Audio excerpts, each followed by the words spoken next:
প্রিয় শিক্ষার্থীরা, গত ক্লাসে তোমাদেরকে আমি সমান্তরাল সরলরেখা শিখিয়েছি এবং ওইটা শেষ করে দিয়েছি। আজকে আমি যেটা দেখাবো সেটা হচ্ছে ত্রিভুজ।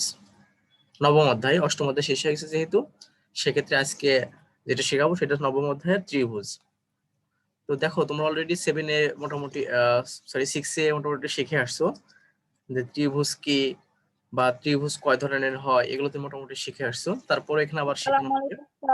ওয়ালাইকুম আসসালাম। এখানে আবার শেখানো হবে যে আসলে ত্রিভুজটা কি। ঠিক আছে? তো দেখো প্রিয় শিক্ষার্থীবৃন্দ, এখান থেকে বুঝতে পারছো। চ্যাট বক্সে কি নাম রোল দিয়ে দিব? হ্যাঁ, দিয়ে দাও দিয়ে দাও। দেখো, এখানে আমি যেটা আজকে টপিকটা হচ্ছে ত্রিভুজ। আমরা ত্রিভুজ নিয়ে আলোচনা করব। তো এখন খেয়াল করে দেখো, এই নামটা থেকে বুঝতে পারতেছো আসলে ত্রিভুজটা কেমন হবে। এই যে টি দেখছো, টি এটা শব্দ হচ্ছে তিন। আর এই যে ভুজ দেখতেছো, ভুজের শব্দ অর্থ হচ্ছে বাহু। আমরা যদি বুঝাই, এই ভুজ মানে হচ্ছে বাহু, আর ত্রি মানে হচ্ছে তিন। তার মানে যেখানে হচ্ছে তিনটা বাহু থাকবে, আসলে সেটাই আমাদের ত্রিভুজ হবে, সেটাই আমরা বুঝতে পারতেছি। কারণ ত্রিভুজ মানে হচ্ছে তিনটা বাহু। বুঝতে পারছো বিষয়টা? তিনটা বাহু থাকবে। তো এখন দেখো, আমরা যেটা শুরু করছি সেটা হচ্ছে যে ত্রিভুজ। কারণ আমাদের এই ত্রিভুজের সংজ্ঞা হিসেবে যেটা আমরা বলি বা আমরা যদি আঁকাই, যে এখানে তিনটা এরকম রেখাংশ থাকবে। দেখো প্রিয় শিক্ষার্থীবৃন্দ, এরকম তিনটা রেখাংশ থাকবে। মনে করো এই একটা রেখাংশ। তোমাদের অবশ্যই জানা দরকার, জানা উচিত এবং জানো যে রেখা এবং রেখাংশের ভিতরে পার্থক্য আছে। কিন্তু দেখো, রেখার কিন্তু শেষ নাই, চলতে থাকবে, এদিকে চলবে এদিকেও চলবে, তীর চিহ্ন দিয়ে প্রকাশ করা হয়, এটা হচ্ছে রেখা। আর রেখাংশ যেটা সীমিত, মানে এটা একটা, মানে ওটাকে সীমিত করা যাবে বা ওটা অত মানে, এটা যেমন হচ্ছে দুই দিকে চলতে থাকবে অসীম, বাট কিন্তু এটা অসীম থাকবে না। এটাকে বলা হয় রেখাংশ।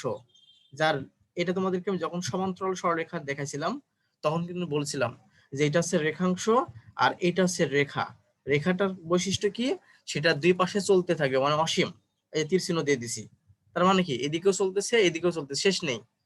আর যেটা হচ্ছে রেখাংশ, সেটা হচ্ছে দেখবা যে এটা মানে স্থির হয়ে গেছে, মানে আর যাবে না, এদিকেও যাবে না আর এদিকেও যাবে না। তার মানে সেটা হচ্ছে রেখাংশ। তো দেখো, ত্রিভুজটা কেমন? ত্রিভুজটা আমি বললাম কি, ত্রি শব্দের অর্থ তিন, আর ভুজ হচ্ছে বাহু, মানে তিনটা বাহু দ্বারা গঠিত যেটা হবে সেটা আমাদের ত্রিভুজ। তো দেখো, আমি এখানে তিনটা বাহু নিয়েছি বা তিনটা রেখাংশ নিয়েছি। এই একটা রেখাংশ, এই একটা রেখাংশ, এই একটা রেখাংশ। এই তিনটা রেখাংশ যুক্ত হয়ে যে ক্ষেত্রটা তৈরি হলো, এটাকে বলবো ত্রিভুজ।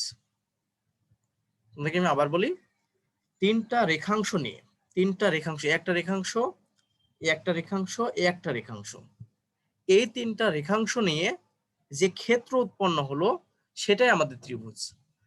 বইয়ে সুন্দরভাবে তোমার সংজ্ঞাটা দেয়া আছে, তোমরা ওখান থেকে পড়বা।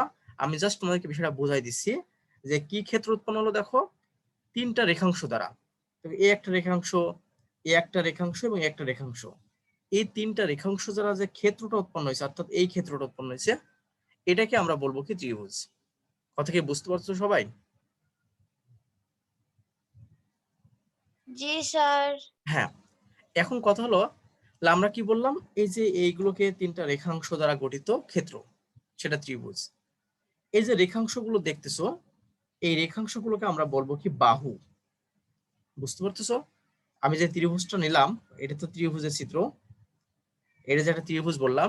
তাই ত্রিভুজ কিভাবে গঠিত হয় একজন বলো তো, ত্রিভুজ কিভাবে গঠিত হবে?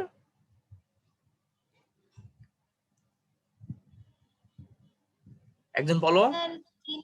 স্যার তিনটি সরল রেখা, হ্যাঁ, তিনটি বাহু, আর তিনটি কোণ। না মানে আমরা এত কঠিন করে আগে বলবো না, আগে আমরা একটু বলবো সরলরেখা। আমি তোমাকে বলছি সরলরেখা আর কিন্তু হচ্ছে এই রেখাংশ ভিতরে পার্থক্য আছে। তুমি যে সরলরেখা বললা সেটা কিন্তু একটু ভুল হলো। সরলরেখা হতে হলে তাহলে কিন্তু এরকম এরকম হতো, সেটা এরকম না হয়ে এদিকে চলতো, এদিকে চলতো, এদিকে চলতো, এদিকে চলতো, এভাবে চলতো। এটা কিন্তু আমাদের সরলরেখা না, এটা আমাদের রেখাংশ বলতে হবে। তিনটি রেখাংশ দ্বারা, দেখো এগুলো কিন্তু রেখাংশ, কারণ দেখো স্থির হয়ে গেছে, চলতেছে না। সরলরেখার পার্থক্য হচ্ছে, সরলরেখাটা দুই দিকে অসীম পর্যন্ত চলবে, আর রেখাংশটা স্থির হয়ে যায়, তার প্রান্ত বিন্দু আছে, বাট এটা কিন্তু কোনো প্রান্ত বিন্দু নেই। তা আমরা যেটা তৈরি করছি ত্রিভুজটা, এই ত্রিভুজটার প্রান্ত বিন্দু আছে। দেখো এইটা একটা প্রান্ত বিন্দু, এটা একটা প্রান্ত বিন্দু, এটা একটা প্রান্ত বিন্দু, এগুলো কিন্তু প্রান্ত বিন্দু আছে। তা আমরা বলবো তিনটা রেখাংশ দ্বারা গঠিত ক্ষেত্রকে ত্রিভুজ বলে। তিনটা রেখাংশ, একটা রেখাংশ, একটা রেখাংশ, একটা রেখাংশ, এই তিনটা রেখাংশ দ্বারা গঠিত ক্ষেত্রকে আমরা বলবো কি এখানকার ত্রিভুজ। কথা কি বুঝতে পারছো বিষয়টা? জি স্যার। হ্যাঁ, এখন আমাদের যেটা দেখবো, এই যে রেখাংশগুলো নিলাম, রেখাংশগুলো নিয়ে যে ত্রিভুজটা গঠন করলাম, তো এখন হচ্ছে এই যে এইগুলোকে বলবো আমরা বাহু। এখন এই রেখাংশগুলোকে কি বলবো? বাহু। তার মানে আমরা বলতে পারতেছি এই ত্রিভুজটা কয়টা বাহু আছে? দেখো তিনটা বাহু আছে, এই একটা বাহু, এই একটা বাহু, এই একটা বাহু, মোট তিনটা বাহু আছে। তার মানে আমরা, কেউ যদি জিজ্ঞেস করে আমরা বলতে পারবো না যে একটা ত্রিভুজের বাহু কয়টা? একটা ত্রিভুজের বাহু হচ্ছে তিনটা। এই যে রেখাংশগুলো যে নিলাম, সেই রেখাংশ এখন আমাদের হয়ে যাবে কি বাহু। কথা কি বুঝতে পারছো? জি স্যার। ওকে, এখন বিষয়টা হচ্ছে যে এখানে আবার আমাদের এই বাহু অনুসরণ করে ত্রিভুজ স্যার গঠন। আরেকবার বললে ভালো হয়। হ্যাঁ অবশ্যই বলতেছি। কোনটা বুঝনি, ত্রিভুজ বুঝনি না বাহু বুঝনি, কোনটা? স্যার বাহু। বাহু। বাহুটা হচ্ছে আমাদের যে এই যে রেখাংশগুলো নিলাম, দেখো এই একটা রেখাংশ, এই একটা রেখাংশ, এই একটা রেখাংশ, তো যখন তিনটা রেখাংশ মিলে একটা ত্রিভুজ গঠিত হলো, তখন এই রেখাংশগুলোকে আমরা বাহু বলবো। রেখাংশগুলোকে আমরা বাহু বলবো। মানে এমনিতে এমনিতে এরকম থাকলে সেটাকে রেখাংশ বলি, বাট যেহেতু এটা একটা ত্রিভুজ গঠন করতেছে, তখন আর আমরা রেখাংশ বলবো না, তখন এই রেখাংশগুলোকে আমরা তার একটা স্পেশাল নাম দিব বাহু। কথা কি বুঝতে পারছো? তখন নাম দেব হচ্ছে বাহু। জি স্যার। তখন আর রেখাংশ বলবো না, বলবো না যে এটা একটা রেখাংশ, এটা একটা রেখাংশ, এটা রেখাংশ বলবো না। তখন আমরা বলবো কি, যদি এটা এ বি সি একটা ত্রিভুজ হয়, যেখানে আছে এইটা তার বাহু, এইটা তার বাহু, এইটা তার বাহু, তখন আমরা বাহু বলবো। ঠিক আছে, তখন আর কিন্তু আমরা রেখাংশ বলবো না। কথা কি বুঝতে পারছো? জি স্যার। ওকে, তাহলে আমরা বাহু চিনলাম, তাহলে বাহু আছে, এগুলো তার বাহু হয়, আর রেখাংশ বলবো না, বলে এগুলোকে বাহু বলবো। এখন খেয়াল করে দেখো যে স্যার রেখাংশ কখন বলবো? রেখাংশ, রেখাংশ কখন বলবো? রেখাংশ শুধু সংজ্ঞার ক্ষেত্রে আমরা বলবো, যে শুধু সংজ্ঞার ক্ষেত্রে, যে যদি তিনটা রেখাংশ মিলিত হয়ে একটা ক্ষেত্র তৈরি করে, তখন তাকে ত্রিভুজ বলবো, জাস্ট তখন কেন আমরা রেখাংশ বলবো। তাছাড়া সবসময় আমাদেরকে এগুলোকে বলবো বাহু। বুঝতে পারছো সামিয়া? জি স্যার। হ্যাঁ, তাহলে আমরা সংজ্ঞার ক্ষেত্রে শুধু রেখাংশ বলবো, যে তিনটা রেখাংশ দ্বারা গঠিত ক্ষেত্রকে ত্রিভুজ বলে। এরপরে ত্রিভুজ যখন গঠিত হয়ে যাবে, তখন ওইগুলোকে আর রেখাংশ না বলে তখন এগুলোকে আমরা বলবো কি বাহু, এগুলো তখন বাহু বলবো। এখন খেয়াল করে দেখো তো প্রিয় শিক্ষার্থীবৃন্দ, এখানে এই যে একটা বাহু বা রেখাংশ বলো, এটা একটা রেখাংশ বা বাহু, দেখো তো এই বিন্দুতে মিলিত হয়েছে না, একটা বিন্দুতে মিলিত হয়েছে না, বিন্দুর নাম দিলাম এ। আবার দেখো এইটা এবং এটা একটা বিন্দুতে মিলিত হয়েছে, তার নাম দিলাম বি, এটার নাম দিলাম হচ্ছে সি। এই যে এখন এই বিন্দুগুলো, একে বলবো আমরা শীর্ষবিন্দু। এগুলো কি বলবো বলো, তোমরা সব নোট করে নাও, এগুলো বলবো কি শীর্ষবিন্দু। যখন দুইটা বাহু একটা বিন্দু মিলিত হয়, তখন আমরা বলবো কি এই বিন্দুটাকে, এই বিন্দুটাকে, এই বিন্দুটাকে আমরা বলবো কি শীর্ষবিন্দু। মনে থাকবে তো? তখন এগুলোকে আমরা কি বলবো? শীর্ষবিন্দু। এখন দেখো এই যে দুইটা বাহু মিলিত হওয়ার ফলে এখানটা কোণ পড়ে করছে না, বলো তোমরা? জানো মোটামুটি, এটা তো জানো সরলরেখা কোণের যে সংজ্ঞা থেকে তোমরা জানো, যে যখন দুইটা বাহু এরকম করে রেখাংশ এরকম ভাবে মিলিত হয়, মিলিত হওয়ার ফলে একটা কোণ উৎপন্ন হয়, তাদের সংযোগ স্থলে একটা কোণ উৎপন্ন হয়। তা দেখো তো এখানে আমি হচ্ছে দুইটা রেখা এভাবে যদি মিলিত হয়, মিলিত হওয়ার ফলে এদের সংযোগ স্থলে একটা কোণ উৎপন্ন হবে না? জি স্যার। তাহলে জি, স্যার। এখানে একটা খেয়াল করে দেখো তো, এই বাহুটা আর এই বাহুটা, দুইটা বাহু মিলে এখানটা কোণ উৎপন্ন হয়েছে না? আবার দেখো, জি, স্যার। এ একটা বাহু মিলিত এখানে হয়ে একটা কোণ উৎপন্ন করছে, এই বাহুটা মিলিত এখানে কোণ উৎপন্ন করছে। দেখো তাহলে একটা ত্রিভুজের কয়টা কোণ উৎপন্ন হচ্ছে দেখছো? 3টা। দেখো এখানে একটা, এই যে ত্রিভুজটা নিয়েছি, এই ত্রিভুজটা 3টা কোণ উৎপন্ন হয়েছে, এখানে একটা কোণ, এখানে একটা কোণ, এখানে একটা কোণ। আবার দেখো এই ত্রিভুজটা বাহু হচ্ছে 3টা, তাহলে আমরা বলতে পারি একটা ত্রিভুজে 3টা কোণ থাকে এবং 3টা বাহু থাকে, ঠিক না বলো? আমরা বলতে পারবো যে একটা ত্রিভুজে 3টা বাহু থাকবে এবং 3টা হচ্ছে কোণ থাকবে। কথা কি বুঝতে পারছো বিষয়টা? তাহলে আমরা এখান জি, থেকে যেটা দেখলাম, জি স্যার। যে এখানে আমাদের যে ত্রিভুজটা নিয়ে আলোচনা করতেছিলাম, সেই ত্রিভুজটার যে এইগুলোকে আমরা বাহু বললাম, এগুলোকে আমরা বাহু বললাম। আর এখানে যে বাহু থেকে আমরা দেখলাম যে দুইটা এরকম বাহু মিলিত হয়ে একটা কোণ উৎপন্ন করছে, এখানে একটা কোণ উৎপন্ন করছে, এখানে একটা কোণ উৎপন্ন করছে এবং এখানে একটা কোণ উৎপন্ন করছে। তো এখন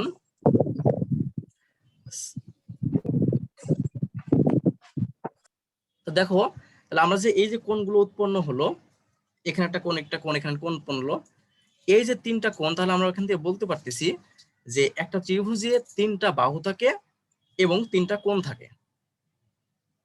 তোমরা কি বুঝতে পারছো? তাহলে আমরা এখান থেকে একটা বিষয় আলোচনা থেকে আমরা এটা শিখতে পারলাম যে একটা ত্রিভুজের ক্ষেত্রে 3টা বাহু থাকে, এই যে একটা, দুইটা, 3টা, এবং এখানে 3টা কোণ থাকে, একটা কোণ, একটা কোণ এবং একটা কোণ।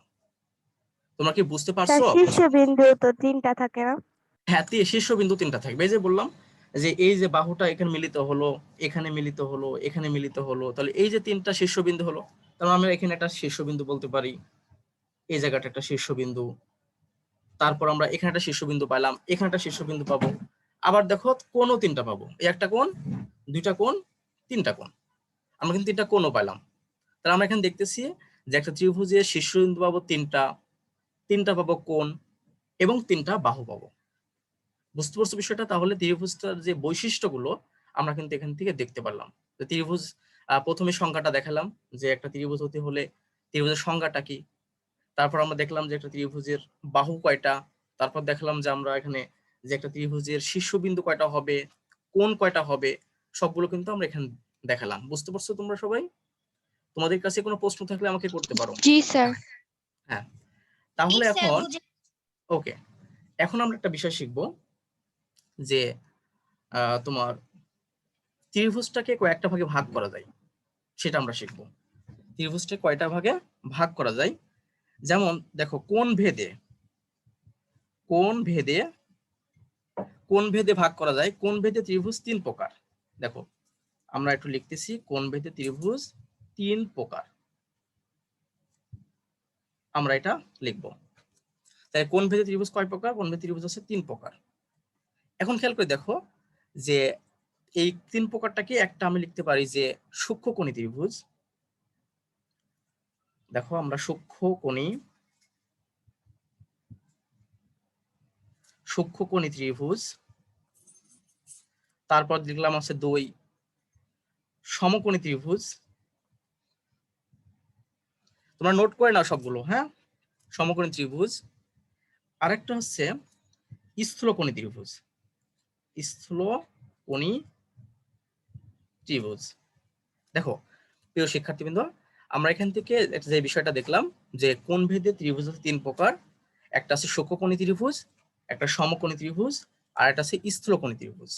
এটা আমরা কিন্তু এখান থেকে দেখলাম। তো আমরা এখন দেখব যে আসলে এই সূক্ষ্মকোণী ত্রিভুজ কাকে বলে, সমকোণী ত্রিভুজ কাকে বলে এবং স্থূলকোণী ত্রিভুজ কাকে বলে, এগুলো আমরা একটু দেখব। এখন খেয়াল করে দেখো প্রিয় শিক্ষার্থীবৃন্দ, আমি একটু পাশেই একটু লিখতেছি কারণ তোমাদের সুবিধার্থে, যেটা হচ্ছে সূক্ষ্মকোণী ত্রিভুজ, সেটা একটু দেখো। সেটা হচ্ছে যে আমরা বলবো যে ত্রিভুজের কোণগুলো সূক্ষ্ম কোণ।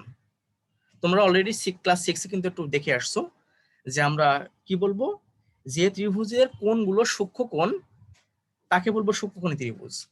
এখন তোমাকে যখন সরলরেখা তোমাদেরকে আমি দেখালাম, তখন কিন্তু আমরা সূক্ষ্মকোণ কাকে বলে শিখেছিলাম। সূক্ষ্মকোণ হচ্ছে যে কোণের পরিমাপটা 90 ডিগ্রি চেয়ে ছোট হবে, তাকে আমরা বলবো কি সূক্ষ্মকোণ। তো তার মানে আমরা সূক্ষ্মকোণী ত্রিভুজ বলতে কি বোঝাচ্ছে, যে ত্রিভুজের তিনটা কোণই আছে সূক্ষ্মকোণ। এখন খেয়াল করে দেখো, আমি যদি একটা ত্রিভুজ এখানে আঁকাই, পাশে আমি আঁকাইলাম তোমাদের সুবিধার্থে, একটা ত্রিভুজ যদি আঁকাই, খেয়াল করে দেখো, এই ত্রিভুজটার নাম দিলাম মনে করো যে ডি ই এফ।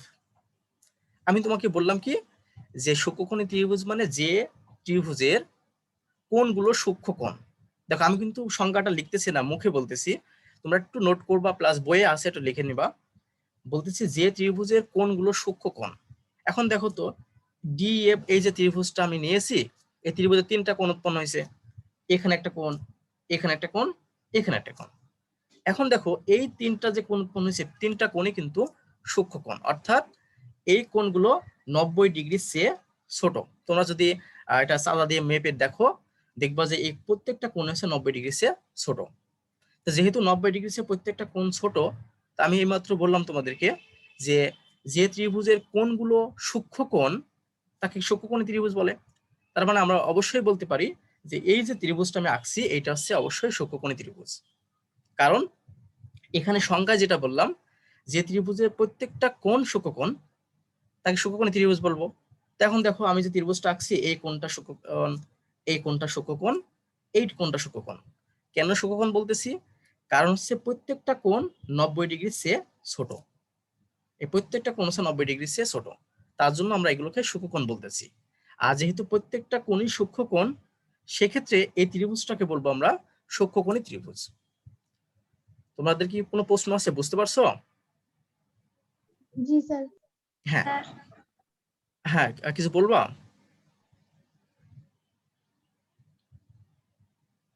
এরপর দেখো আমরা যেটা শিখবো সেটা সমকোণী ত্রিভুজ। এই যে আমি তো সূক্ষ্মকোণী ত্রিভুজটা আমি এখানে আঁকায় দেখালাম। এবার দেখো আমি কিন্তু সংখ্যাগুলো একটু মুখস্থ মানে মুখে বলতেছি, তোমরা কিন্তু একটু লিখে নিবা, নোট করে নিবা, বা তোমরা বইয়েও আছে, বই থেকে তোমরা দেখে নিতে পারো। তো এখন দেখো সমকোণী যে ত্রিভুজটা আছে এটা কেমন হবে, সমকোণী ত্রিভুজ। তো আমি জাস্ট এখানে এটা তো এখানে চিত্র আঁকালাম, আমি এখান থেকে আমি তীর চিহ্ন দিয়ে এখানে আঁকাচ্ছি। দেখো এবার সমকোণী আঁকাবো। সমকোণী ত্রিভুজটা হচ্ছে তোমাকে বলি তোমাদেরকে, যে সেটা হচ্ছে এখানে একটা ত্রিভুজ আঁকছি, মনে করো এ বি সি। এখন সমকোণী ত্রিভুজটা হচ্ছে যে ত্রিভুজের, সংখ্যাটা শোনো সুন্দর করে, যে ত্রিভুজের একটি কোণ সমকোণ। দেখো আমি আবার বলি, যে ত্রিভুজের একটি কোণ সমকোণ তাকে সমকোণী ত্রিভুজ বলে।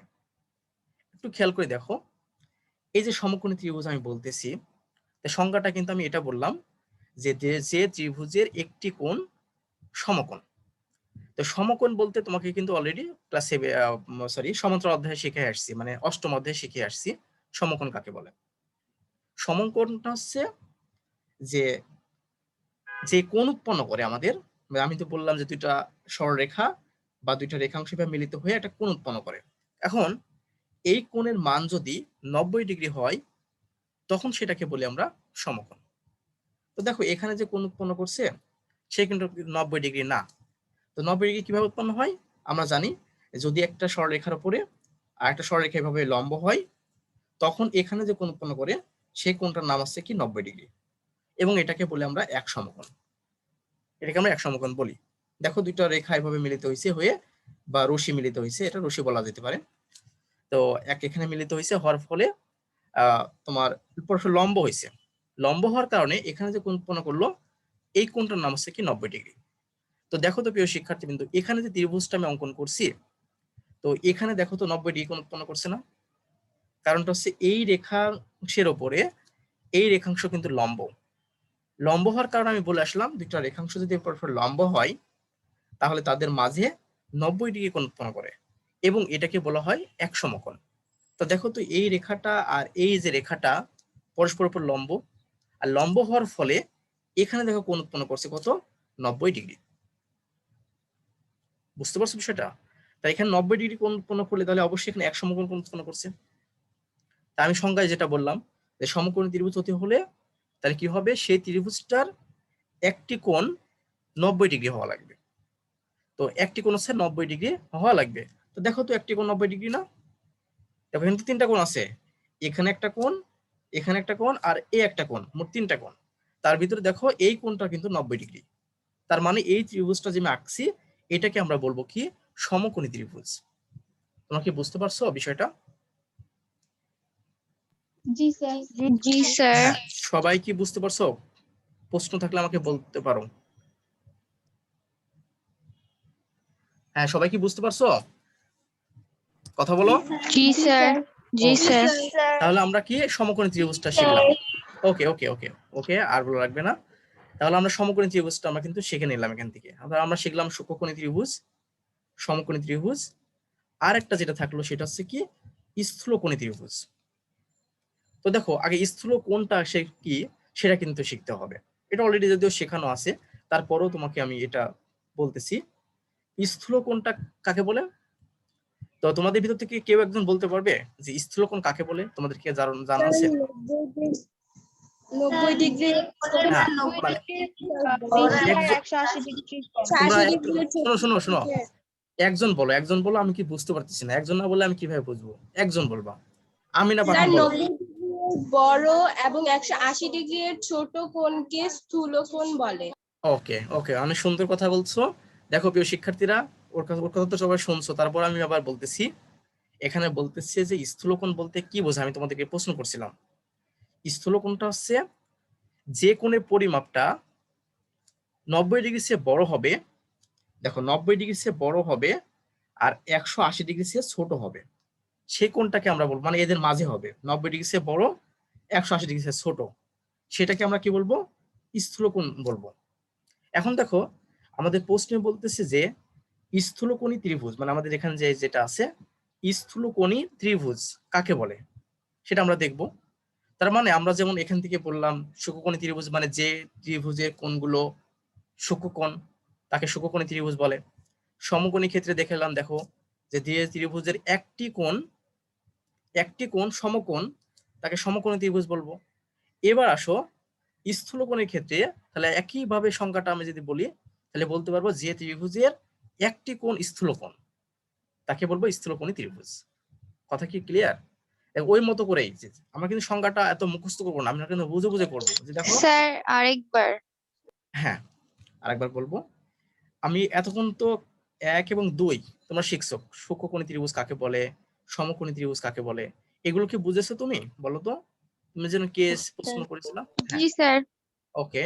তাহলে স্থূলকোণী ত্রিভুজটা কি? দেখো স্থূলকোণী ত্রিভুজটা বললাম যে ত্রিভুজের একটি কোণ স্থূলকোণ, একটি কোণ স্থূলকোণ। আর স্থূলকোণের সংজ্ঞা তো শিখে আসলা, যে যে কোণের পরিমাপটা হবে 90 ডিগ্রি চেয়ে বড়, 180 ডিগ্রি চেয়ে ছোট, তাকে বলে স্থূলকোণ। তার মানে আমি এমন একটা ত্রিভুজ আঁকবো যে ত্রিভুজটার একটি কোণ স্থূলকোণ হবে। কথা কি ক্লিয়ার? বুঝেছো? যার একটি কোণ স্থূলকোণ হবে। আমি একটু চিত্র আঁকালে তোমরা ক্লিয়ার হবে, যদিও জায়গাটা একটু কম, কারণ আমি ওই পেজে গেলে আবার তুমি এটা বুঝবা না। ওকে, এজন্য আমি এখানে আঁকবো।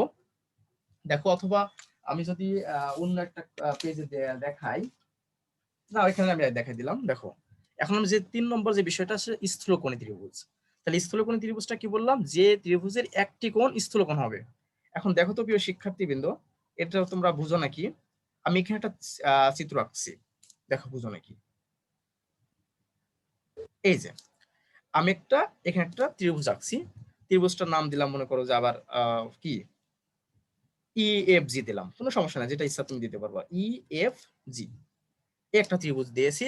দেখো এই ত্রিভুজটাকে আমি বলছি যে স্থূলকোণী ত্রিভুজ। কেন স্থূলকোণী ত্রিভুজ বলতেছি?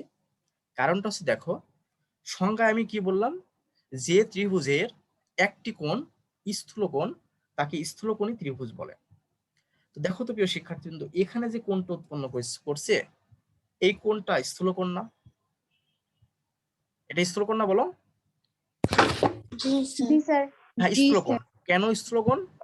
কারণটা দেখো, এই যে স্থূলকোণের সংজ্ঞাটায় বলা হচ্ছে এই কোণটা হবে 90 ডিগ্রি চেয়ে বড় আর 180 ডিগ্রি চেয়ে ছোট, সেটা হতে হবে 90 ডিগ্রি চেয়ে বড় আর 180 ডিগ্রি চেয়ে ছোট। তো দেখো তো প্রিয় শিক্ষার্থীবৃন্দ, এই কোণটা অবশ্যই স্থূলকোণ হবে, কারণ এই কোণটা 90 ডিগ্রি চেয়ে বড়, 90 ডিগ্রি চেয়ে বড়। বুঝতেছো? তোমরা যদি আবার মনে করতে পারো যে স্যার কিভাবে 90 ডিগ্রি চেয়ে বড় হলো, আমি তো মেপে দেখতেছি না, একটু খেয়াল করে দেখো।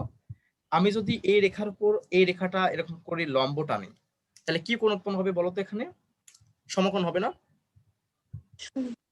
সমকোণ হবে। এখন সমকোণ, হ্যাঁ কিছু বলবে? No sir. ওকে, দেখো এখানটা সমকোণ উৎপন্ন হবে। এখন বিষয়টা খেয়াল করে দেখো, এই বাহুটাকেই আমি করলাম কি, এই এরকম করে দেওয়ার পরে আমি এরকম করে দিলাম, ওই বাহুটাকে একটু বাঁকা করে দিয়েছি। তাহলে এইটুকু যদি 90 ডিগ্রি হয়ে থাকে, তাহলে এখানে অবশ্যই 90 ডিগ্রি সে বেশি হবে না বলো? এই বাহুটা রাখলাম, স্যার। মনে করো এটা ছিল লম্ব হবে, আমি এইভাবে না রেখে আমি রেখাটাকে আমি এইভাবে করে দিলাম, দেখো এইভাবে করে দিলাম। তাহলে 90 ডিগ্রি সে বেশি বড় হবে না?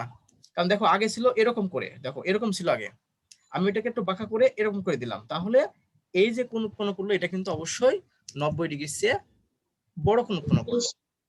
তাহলে এখানে যে কোণ উৎপন্ন করছে, এই কোণটাকে আমরা স্থূলকোণ বলতে পারি না? জি স্যার। স্যার। অবশ্যই স্থূলকোণ বলতে পারি। তাহলে যে স্থূলকোণ বলতে পারি, তাহলে আমরা সংজ্ঞায় যেটা শিখলাম স্থূলকোণী ত্রিভুজের ক্ষেত্রে, সেটা যে একটা স্থূলকোণী ত্রিভুজের ক্ষেত্রে অবশ্যই একটি কোণ স্থূলকোণ হওয়া লাগবে। তো দেখো তো, আমি যে ত্রিভুজটা আমি আঁকছি এখানে, সেই ত্রিভুজটা একটি কোণ স্থূলকোণ না? বলো, একটি কোণ স্থূলকোণ না কি? তাহলে যদি একটি কোণ জি স্থূলকোণ স্যার। হয়ে থাকে, একটি কোণ স্থূলকোণ হয়ে থাকে, তাহলে আমরা এই যে ত্রিভুজটা উৎপন্ন হয়েছে, এই ত্রিভুজটাকে আমরা বলবো স্থূলকোণী ত্রিভুজ। ঠিক আছে? তো আমি লাস্ট আমি কথা বলি, তিনটায় সব আমি বলে দিচ্ছি। সেটা হচ্ছে দেখো, যে আমরা শিখলাম হচ্ছে কোণ ভেদে ত্রিভুজ আছে 3 প্রকার। আমাদের যদি ত্রিভুজ কয় প্রকার বলতে বলে, তাহলে আমরা বলবো যে কোণ ভেদে ত্রিভুজ আছে 3 প্রকার। একটা সূক্ষ্মকোণী ত্রিভুজ, সমকোণী ত্রিভুজ, স্থূলকোণী ত্রিভুজ। সূক্ষ্মকোণী ত্রিভুজ কাকে বলে? আমরা দেখলাম যে ত্রিভুজের 3টা কোণই সূক্ষ্মকোণ, তাকে বলবো আমরা সূক্ষ্মকোণী ত্রিভুজ। আমি চিত্রটা আঁকিয়েছি, দেখিয়েছি। এরপর সমকোণী ত্রিভুজ কাকে বলে? আমরা বলবো যে ত্রিভুজের একটি কোণ সমকোণ, সেই ত্রিভুজটাকে বলবো কি আমরা সমকোণী ত্রিভুজ। তো দেখো, সেই মাফিক আমি একটা চিত্র আঁকছি, দেখছি এখানে যে এই কোণটা 90 ডিগ্রি। তা আমাদের সংজ্ঞা যেহেতু বলছিল যে সমকোণী ত্রিভুজ হতে হলে অবশ্যই একটি কোণ 90 ডিগ্রি হওয়া লাগবে বা এক সমকোণ হওয়া লাগবে, এই জন্য আমি এই ত্রিভুজটা আঁকছি। তার মানে আমি বলতে পারি এই যে ত্রিভুজটা আঁকানো হয়েছে, এই ত্রিভুজটাই হচ্ছে কি সমকোণী ত্রিভুজ। আর এখানে যে স্থূলকোণী ত্রিভুজের কথা বলতেছে, দেখো স্থূলকোণী ত্রিভুজের, তা আমরা সংজ্ঞা থেকে আমরা এটা শিখলাম যে ত্রিভুজের একটি কোণ স্থূলকোণ, তাকে বলবো কি আমরা স্থূলকোণী ত্রিভুজ। তো দেখো আমি যে এখানে একটা কোণ আঁকছি, এখানে তো 3টা কোণ আছে, এখানে একটা কোণ, এখানে একটা কোণ, এখানে একটা কোণ। কারণ আমরা জানি একটা ত্রিভুজের 3টা কোণ থাকে। তো যেহেতু 3টা কোণ আছে, তার মানে এখন এখানে যে কোণটা আছে, এই কোণটা যেহেতু স্থূলকোণ, আমরা সংজ্ঞা থেকেও দেখে আসছি যে ত্রিভুজের একটি কোণ স্থূলকোণ হবে, তাকে স্থূলকোণী ত্রিভুজ বলবো। তার মানে আমি যে চিত্রটা আঁকছি, এই ত্রিভুজটা, এইটাকে আমরা বলবো কি স্থূলকোণী ত্রিভুজ। এখন বলো তো দেখি, তোমাদের কাছে কোনো প্রশ্ন আছে কিনা? আমি যে 3টা ত্রিভুজ শেখালাম, কোন ভেদে 3টা ত্রিভুজ, কোনো সমস্যা আছে কিনা তোমাদের ভিতরে? কোনো সমস্যা নেই? না স্যার। ওকে, যদি সমস্যা না থেকে থাকে, তাহলে আমরা এই যে কোণ ভেদে ত্রিভুজ 3 প্রকার এটা শেখালাম, আবার আমরা বাহু ভেদে ত্রিভুজ 3 প্রকার সেটা আমরা দেখাবো। দেখছো, এখানে কিন্তু আমি শিখলাম কোণ ভেদে ত্রিভুজ 3 প্রকার। এখন আমরা শেখাবো বাহু ভেদে ত্রিভুজ হচ্ছে 3 প্রকার। দেখো এখন আমরা যেটা দেখাবো, তোমরা কিন্তু সব নোট করে নাও। নোট করে নিছো তো? এগুলো কিন্তু আমি কিন্তু সবকিছু জি স্যার। কিছু কিছু মুখে বলতেছি, এগুলো কিন্তু সব জি নোট করে স্যার। নাও। এখন আমরা যেটা শেখাবো সেটা হচ্ছে কি বাহু ভেদে ত্রিভুজ 3 প্রকার। দেখো, বাহু ভেদে ত্রিভুজ হচ্ছে কত প্রকার? 3 প্রকার। ওকে, তো আমরা এখন লিখবো। দেখো, একটা হচ্ছে সমবাহু ত্রিভুজ, সমবাহু ত্রিভুজ, তোমরা এগুলো লিখে নাও, নোট করে নাও। তারপর দেখবো আমরা 2 সমদ্বিবাহু ত্রিভুজ, সমদ্বিবাহু ত্রিভুজ। তারপরটা দেখবো আমরা বিষমবাহু ত্রিভুজ। দেখো প্রিয় শিক্ষার্থীবৃন্দ, তারপর যেটা শিখতেছি সেটা হচ্ছে কি বিষমবাহু ত্রিভুজ। তোমরা কি বুঝতে পারছো? তাহলে আমরা এখন যে বিষয়গুলো শিখবো সেটা দেখবো যে বাহুভেদে ত্রিভুজ হচ্ছে 3 প্রকার। এক আছে সমবাহু ত্রিভুজ, সমদ্বিবাহু ত্রিভুজ আর বিষমবাহু ত্রিভুজ। কথা কি ক্লিয়ার, বুঝেছো? এখন জি স্যার। ওকে, এখন আমরা যেটা দেখব সমবাহু ত্রিভুজের ক্ষেত্রে। এখন খেয়াল করে দেখো তো, এই যে সম শব্দের অর্থ কি তোমরা কি জানো? সম শব্দের অর্থ কি? সমান। সমান। সমান। তিন কোণ সমান।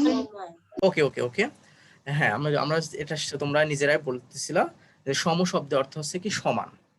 তাহলে আমরা যদি এটাকে যদি আমরা একটু বিশ্লেষণ করি, তাহলে আমরা বুঝতে পারতেছি যে সম যেহেতু সমান, তার মানে এটা হবে কি যে সেই ত্রিভুজটা হবে যার তিনটা বাহুই হবে সমান।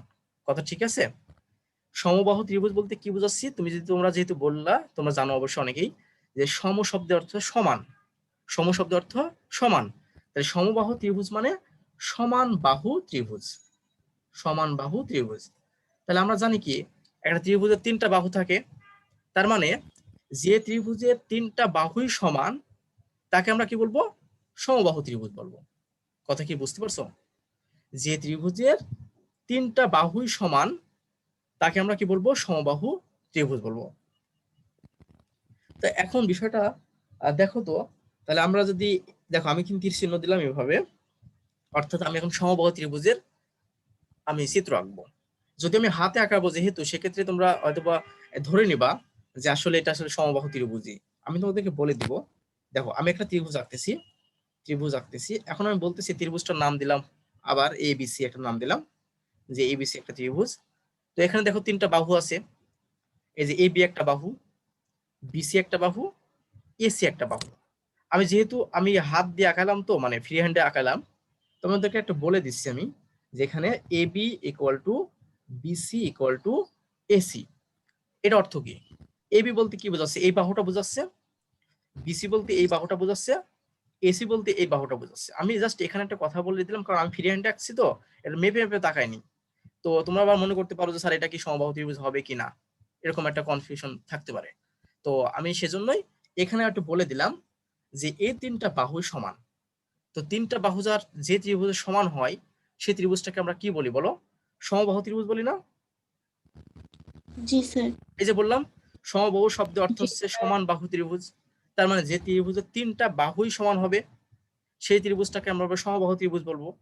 তো আমি চিত্র যেহেতু ফ্রি হ্যান্ড আঁকছি, এজন্যই আমি পাশে একটু লিখে দিয়েছি যে এই তিনটা বাহু সমান। তাহলে কি আমরা বলতে পারবো এই ত্রিভুজটা সমবাহু ত্রিভুজ? এই ত্রিভুজটাকে সমবাহু ত্রিভুজ বলতে পারবো? জি স্যার। জি স্যার। বলতে জি পারবো। স্যার। কারণটা কি? এই যে সমবাহু ত্রিভুজের সংজ্ঞা, যে ত্রিভুজের তিনটা বাহুই সমান, যে ত্রিভুজের তিনটা বাহুই সমান তাকে বলবো কি? সমবাহু ত্রিভুজ। ওকে, তার মানে এই ত্রিভুজটা আমাদের সমবাহু ত্রিভুজ, কারণ তিনটা বাহুই এখানে সমান। এখানে তিনটা বাহু নিয়েছি, এটা এটা এবং এটা, তিনটা বাহু এখানে সমান। কথা ক্লিয়ার হইছো? জি স্যার। ওকে, জি স্যার। এখন যেটা আমি দেখাবো, জি স্যার। এখন খেয়াল করে দেখো, যেহেতু সময়টা চলে যাচ্ছে, শেষ হবে কিনা। সমদ্বিবাহু ত্রিভুজ, খেয়াল করে দেখো সমদ্বি। এখন খেয়াল করে দেখো তো, দ্বি শব্দের অর্থ কি? দ্বি শব্দের অর্থ কি জানো দুইটি। কেউ? দুইটি। স্যার দুইটি। ওকে, দুইটি।